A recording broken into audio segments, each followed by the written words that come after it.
Welcome back to Lesson 10, where we'll learn to create conditional structures. In this lesson, we'll briefly recap what we've learned about Boolean expressions. We'll learn to use Boolean expressions in if structures and a slightly more complex structure, which is an if-else structure. And finally, we'll review the new keywords that we've learned in the last two lessons. So to recap what we've learned about Boolean expressions, a Boolean expression is one that can be evaluated by the computer to give the value true or false. True and false are Python keywords. Typically, a Boolean expression is made by comparing two values using a relational operator, and the value of the whole expression is true if the comparison is true. A conditional structure is a program structure that uses Boolean expressions. I also call them logical tests. So it's a test, typically with a relational operator, that evaluates to true or false. The conditional structure is followed by a series of commands which are carried out if the test is true. So let's have a look at some examples. A conditional structure always begins with the Python keyword if. So here's a short program that uses the keyword if. In the first line of the program, the user inputs some text, and the input text is assigned to a variable called password. The next line is the start of a conditional structure. It has the keyword if and then a Boolean expression which compares the variable password to the string Pluto, and it's checking to see if they're identical. In other words, has the user typed in the word Pluto? And if that comparison is true, then the message correct password will appear on the screen. So this is a very, very simple example of a conditional structure. Let's look at the way that this structure is put together. A conditional structure always consists of a header and a body. The body can be several lines long, though in this example it's only one. The header always begins with the word if, followed by a Boolean expression, also called a logical test, and ending with a colon. That's the two dots, one above each other. The lines that follow the colon will be indented, and using most text editors that we use in programming, it will happen automatically. It'll just automatically indent those lines. And the lines that follow, which are indented, are called the body of the structure. So every structure has a header and a body. The header is the word if, a logical test, and a colon.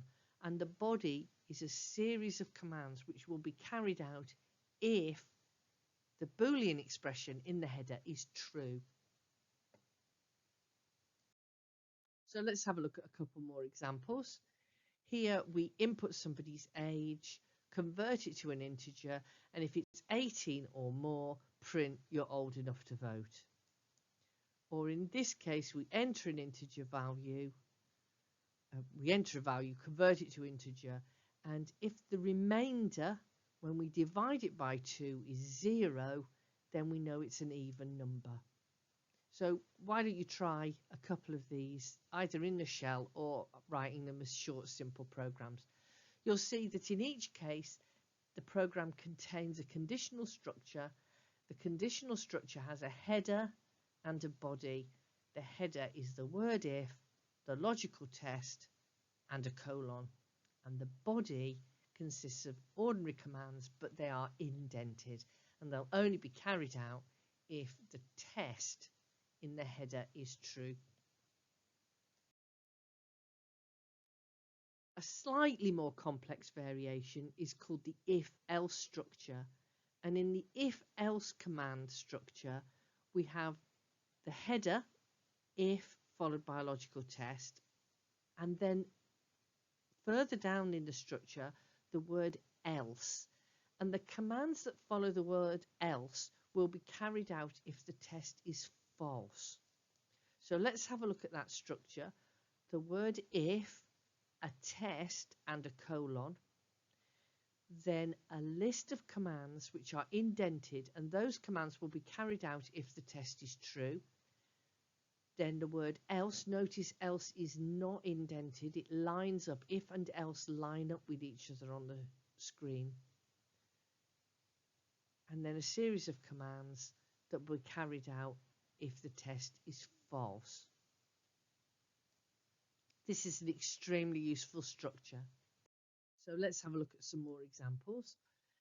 That voting age one that we looked at before, we can make it more useful because we can give two messages.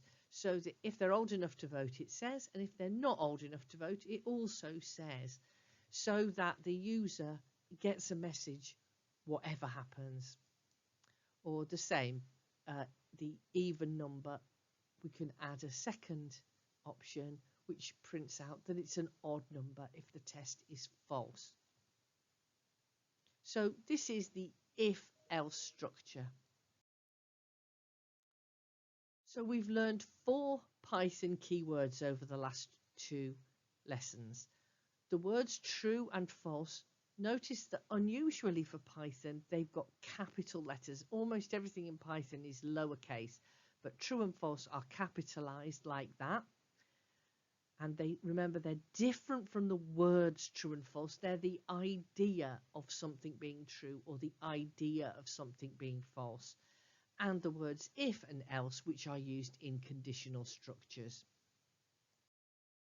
So a little exercise for you to have a go at. Write a program where you get the user to input any 2 numbers and then output a message that says whether the first number divides exactly by the second. You can use the example program of odd and even numbers as an example to build on. Okay, see you in the next lesson.